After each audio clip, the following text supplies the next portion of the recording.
কৃষি টিম নিয়ে চলে এসেছি ঝিনাইদহ জেলার কালীগঞ্জ উপজেলায়। এই উপজেলায় ঘরে ঘরে মানুষ গড়ে তুলেছে কেঁচো কম্পোস্ট। আজ দীপ্ত কৃষির পুরোটা সময় জুড়ে থাকবে কেঁচো কম্পোস্টের গল্প।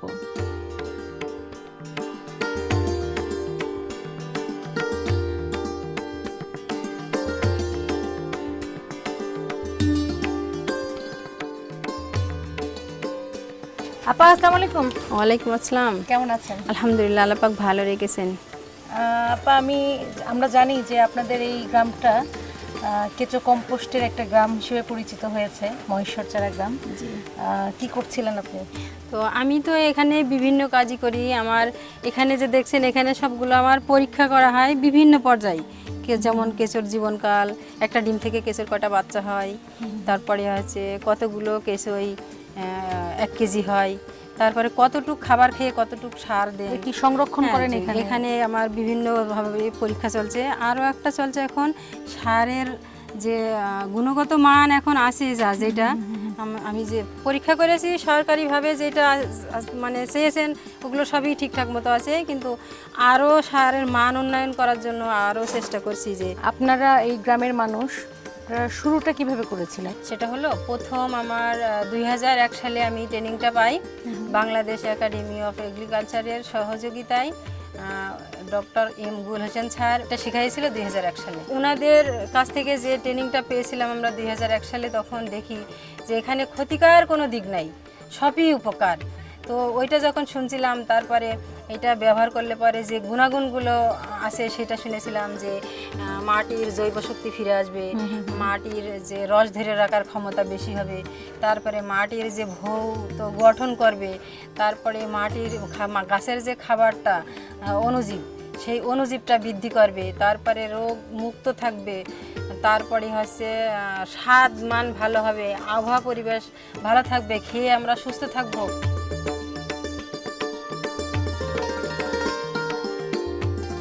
আপা, এই কেঁচোটা চারিতে বসানো থেকে শুরু করে একেবারেই সার উৎপাদন পরিপূর্ণভাবে উৎপাদন হওয়া পর্যন্ত সম্পূর্ণ প্রক্রিয়াটা একটু জানতে চাচ্ছিলাম আপনার কাছ থেকে। যেটা হলো, কেঁচোর খাবারটা আগে যে রেডি করতে হয়, সেটা আদা পচা কলা গাছ, আদা পচা কচুরিপানা, গোবরে গন্ধ নাই এমন গোবর।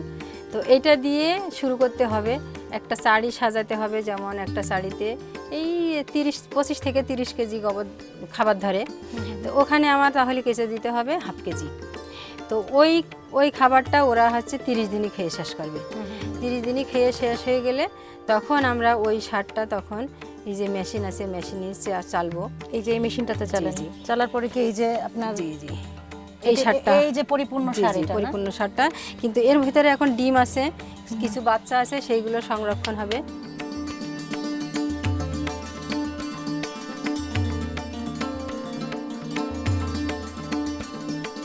আপা, একটা বিষয় ভীষণ জানতে ইচ্ছে করছে।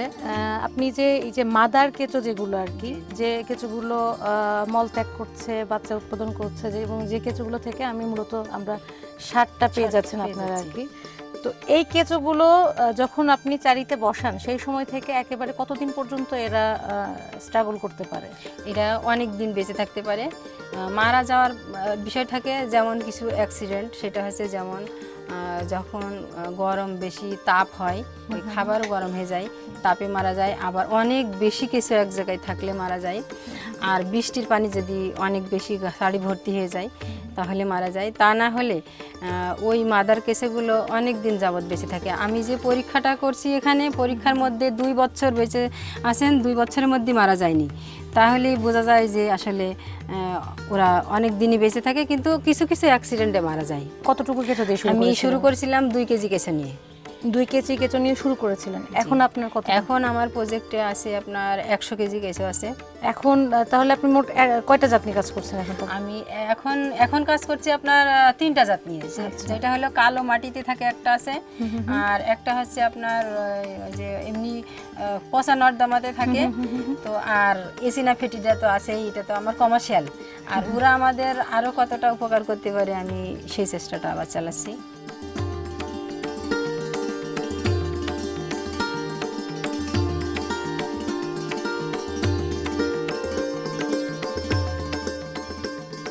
আমার আমাকে একটু বলবেন কতজন নারী আপনার এই কাজের সঙ্গে যুক্ত? এটা অনেক আছে, শুধু গ্রাম না, গ্রামের বাইরেও আছে। তো সেটা মনে করেন পুরাপুরি দাঁড়ায় গিয়েছে, এইটার উপরে জীবন জীবিকা নির্ভর করছে, এরকম মানুষই আছে 15-20 জন, শুধু মানে দাঁড়াই গেছে। আর এমনি ছোটোখাটো চাষি তারা আছে কিছু, সব মিলাই আমার 1000 চাষি আছে। আর কিছু চাষি আছে তারা একদম ফুলফিল, তারা এটার উপরে দাঁড়িয়ে গিয়েছে। যেমন আমারটা দেখছেন, এরকম ফার্ম আমার চাষিদের অনেকেরই আছে। আপা, আপনার এই সার কারখানায় যে কর্মীরা কাজ করে প্রতিনিয়ত, একটু ঘুরে ঘুরে দেখতে চাচ্ছিলাম আপনার টোটাল কাজের। এখন ওই যে কিছু মেয়েরা কচুরিপানা খাবার তৈরি, মানে রেডি খাবার তৈরি করছে আর কি, খাবার তৈরির জন্য কচুরিপানা রেডি করছে, ওটা দেখি তাহলে চলে।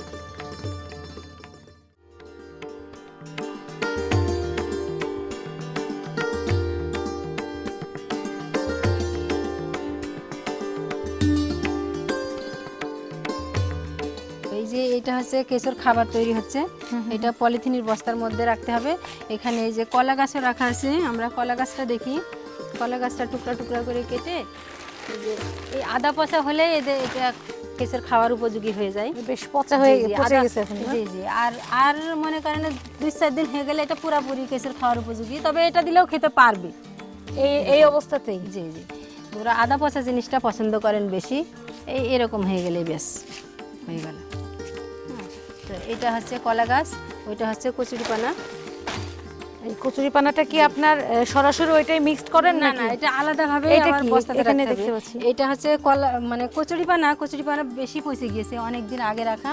এটা কি পচাটাকে এটা কি দেন আপনারা নাকি? মানে এটা খাওয়ার উপযোগী নষ্ট হয়ে গেছে, এই জন্য এটাকে আর দেওয়া হবে না। তাহলে এটা দেন কিভাবে দেন তাহলে? এই ওইটা কচুরি আদা পানাটা পচা মিক্স করেন হবে। কিভাবে? এটা আদা পচা হবে, তো আদা পচাটা শেষ হয়ে গেছে, ওই আদা পচাটা আর নাই, কিন্তু এটা আমরা 1 সপ্তাহ রাখলে আদা পচা হয়ে যাবে।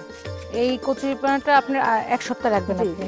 আদা পচা হয়ে যাবে পলিথিনের ভিতরে 1 সপ্তাহ রাখলে। কেমন আছেন আপনারা? এই তো আছি ভালো। কাজ করছেন আপনারা? আপনাদের সাথে একটু কথা বলতাম। আপা, আপনার নাম কি? আমার নাম ইয়াসমিনা। আপনি তো মর্জিনাপাড়া এখানে কাজ করেন। জি, কতদিন ধরে কাজ করছেন এখানে আপনি? তা ধরেন 4-5 বছর ধরে কাজ করছি। এখানে কাজ করে কেমন টাকা পান আপনি?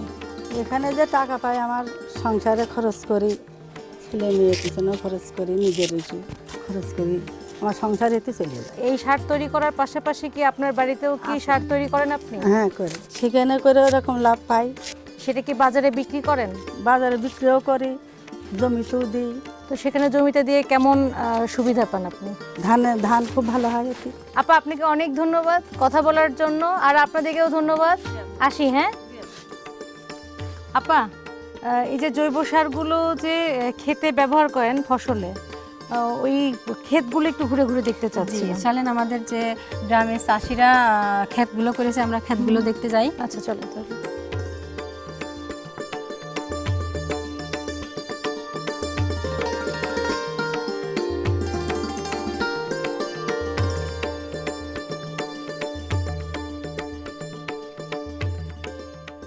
পানের ক্ষেত। আসসালামু আলাইকুম ভাই। ওয়ালাইকুম আসসালাম, কেমন আছেন? এই তো আছি ভালো, আপনি ভালো আছেন? আলহামদুলিল্লাহ। মর্জিনা আপার কাছে থেকে শুনলাম আপনি জৈব সার ব্যবহার করে পানের বরজ করেছেন, অন্য অন্য ফসল করছেন। জি জি। তো একটু জানতে আসলাম যে আপনি রাসায়নিক সার এবং জৈব সার এই দুটোর মধ্যে উপকারের জায়গাটা কোনটাতে বেশি পাচ্ছেন, এবং আমি ফসলগুলো?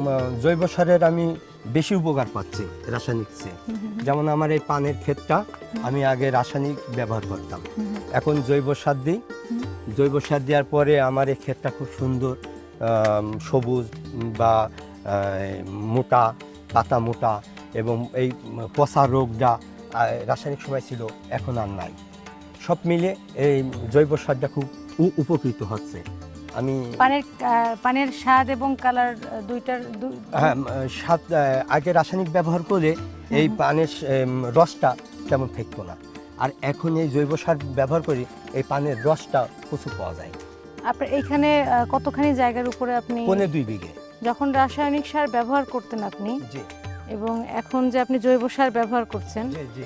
এই দুইটা সময়ের মধ্যে আপনার লাভের পরিমাণটা, মানে পানটা বিক্রি করে কোন সময় আপনার লাভটা বেশি থাকতো? আমি বর্তমানে এখন লাভ বেশি পাচ্ছি জৈব সার দিয়ে। এই 2 বিঘা জমিতে যখন রাসায়নিক সার ব্যবহার করতেন তখন কিরকম টাকা আসতো 2 বিঘা জমির পান বিক্রি এটা তো করেন? আমাদের ওই মানে বছরের শেষে করতে হতো তো, আর আমরা ওই সপ্তাহে কি 5 দিন অন্তরে আমরা ওই হাটে নিয়ে ভেঙে হাটে নিয়ে বিক্রি করি। তারপর কেমন একটা এখন আমি এটাই খাতা কলমে হিসেব করে দেখলাম, আমি রাসায়নিক যে ব্যবহার আগে বিগত সময় করতাম আর এখন কম্পোস্ট সার ব্যবহার করি, কেঁচো সার ব্যবহার করি, বিগত তুলনায় আমি এখন লাভবান বেশি দ্বিগুণ। আপনাদের গ্রামে তো অনেকেই এই কেঁচো সার ব্যবহার জি, করছে জি। এবং উপকারটাও বোঝাই জি, জি, পাচ্ছে। জি। আমি নিজেই করছি, এই মর্জিনা আপার কথা মতন শুনে আজ বিগত 2 বছর আমি নিজে কারখানা করছি। আমি দিই, আর প্লাস আমার প্রতিবেশী যে বরজ আছে আমার দেখা দেখি তারাও নিচ্ছে, তাদেরও বরজ খুব সুন্দর। এতে করে কি মনে হচ্ছে, অনুভূতির জায়গাটা জানতে চাই, কেঁচো সারটাকে ব্যবহার করে জি, জি। সেই জায়গায় আপনার কি? আমি চাচ্ছি প্রতিটা বাংলাদেশের প্রতিটা পানের কৃষক ভাইদের আমি অনুরোধ করব কি, কৃষক পানের ক্ষেত না, আমি গোটা কৃষক ভাইদের অনুরোধ করব আপনারা জৈব সারকে ব্যবহার করেন এবং কেঁচো সারকে ব্যবহার করেন, রাসায়নিক মুক্ত করেন। দেশ বাঁচুক, মাটি বাঁচুক, মানুষ বাঁচুক, এইটা আমার প্রত্যাশা। আচ্ছা, আপনাকে অনেক ধন্যবাদ। এখন আমার বাসাতে যাই। হ্যাঁ আপা, আপনার তাহলে আপনার পরিবারের সঙ্গে পরিচিত হব। তো ভাই আসি তাহলে। তাই। হ্যাঁ, আসসালামু আলাইকুম। ওয়ালাইকুম আসসালাম।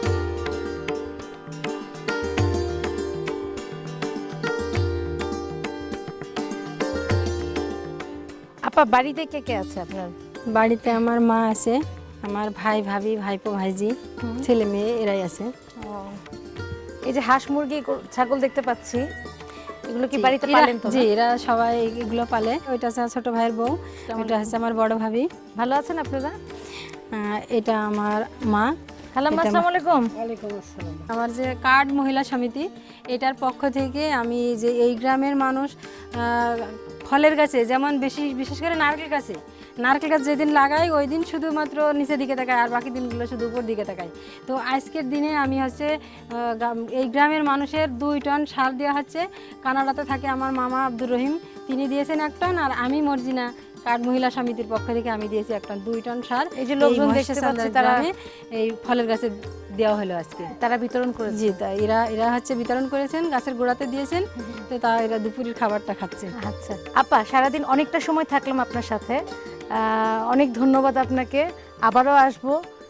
সবাইকে অনেক অনেক ধন্যবাদ যে আজকে যে সারা দিনটা আমার সঙ্গে কাটাইলেন, আমার এই যে কার্যক্রমগুলো দেখলেন, আপনাকে অনেক অনেক ধন্যবাদ। আর আমার কাজে যে আমি জৈবযুক্ত বাংলাদেশ করতে চাই, আমার কাজটার জন্য দোয়া রাখেন। আচ্ছা ঠিক আছে, আসি খালাম্মা, আসি। আসসালামু আলাইকুম। এ পর্যায়ে রয়েছে দীপ্ত কৃষির নিয়মিত আয়োজন দীপ্ত কৃষি সংবাদ।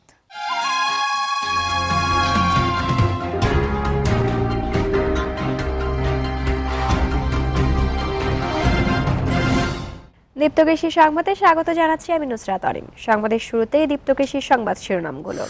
বিষমুক্ত সবজিতে লাভ দেখছেন কৃষকেরা। বরিশালে ও টাঙ্গাইলে বাড়ছে আর্সেনিক রোগীর সংখ্যা। ব্যক্তি উদ্যোগের কৃষি তথ্য পাঠাগার।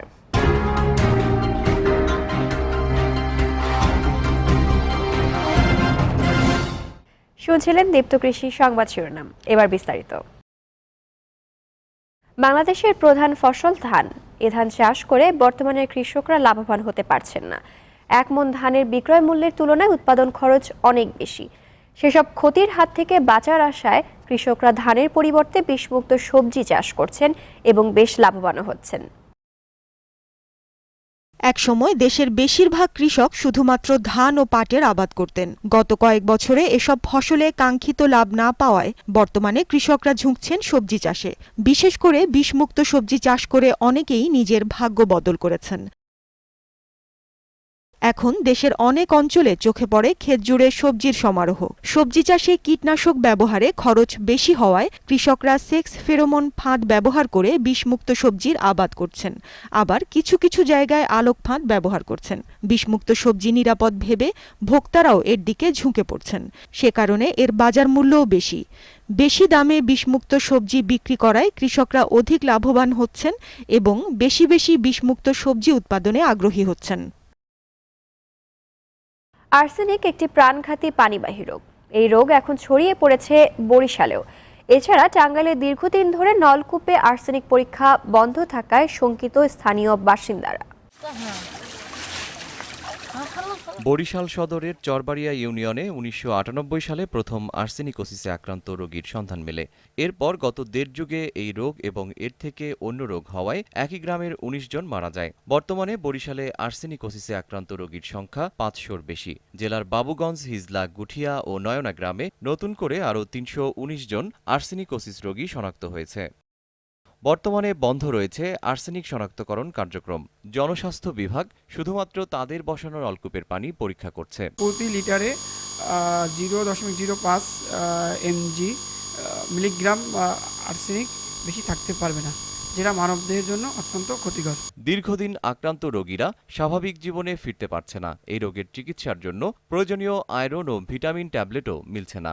অনেক কয় মাসই ওষুধ খাইছি, কিছুই বুঝি না। 1 বছর না 1.5 বছর ধরে দিয়েছিল ভিটামিন ঔষধ, খাইছি, এরপর হইতে আর দেয়টাই নাই। সিভিল সার্জন বলেন, আর্সেনিকোসিস প্রতিরোধ করা সম্ভব।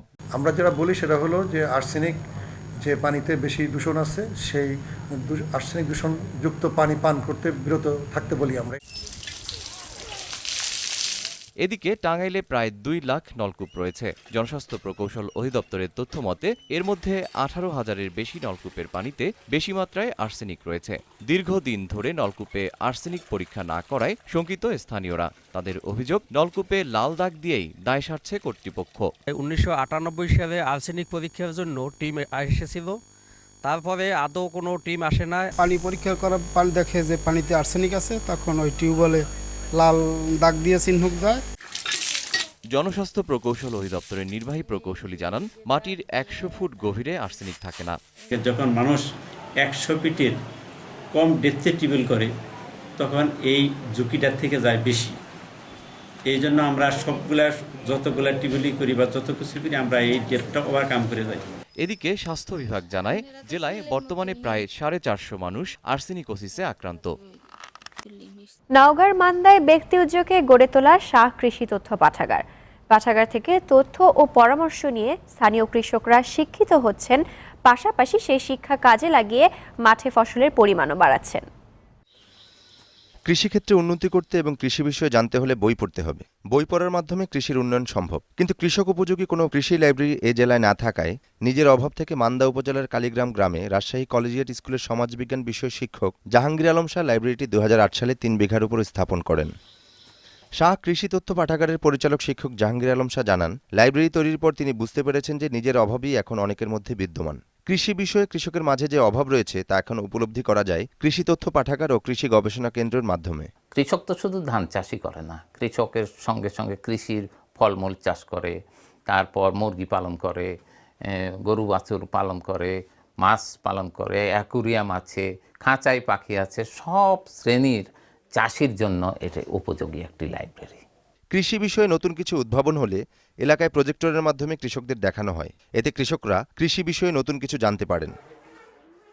গত কয়েক বছরে আমাদের দেশের কৃষকরা উন্নত প্রযুক্তি ও যথাযথ ব্যবস্থাপনার মাধ্যমে গরু, মহিষ, ছাগল, ভেড়া পালন করায় দেশের প্রাণী সম্পদ বেড়েছে কয়েক গুণ।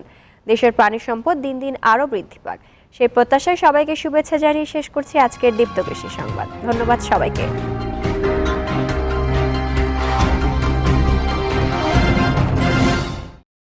কৃষি বিষয়ে যে কোনো তথ্য জানতে ও জানাতে লিখুন এই ঠিকানায়। দীপ্ত কৃষি, প্লট ৭/A/গ, তেজগাঁও শিল্প এলাকা, ঢাকা ১২০৮। আপনারা চাইলে ইমেইল করতে পারেন krishi@dipto.tv এই ঠিকানায়, অথবা ফোন করতে পারেন 017876828232 এই নম্বরে। কালীগঞ্জের মহেশ্বরচাঁদার গ্রামের প্রায় প্রতিটি পরিবারেই গড়ে উঠেছে কেঁচো সারের প্রকল্প। এই গ্রামের মানুষরা প্রতিজ্ঞাবদ্ধ হয়েছে, তারা রাসায়নিক সারমুক্ত ফসল ফলাবে এবং গড়ে তুলবে সবুজ এক বাংলাদেশ। তাদের এই মহৎ উদ্যোগের প্রতি শুভকামনা রেখে দীপ্ত কৃষি থেকে এখানেই বিদায় নিচ্ছি। সবাই ভালো থাকবেন।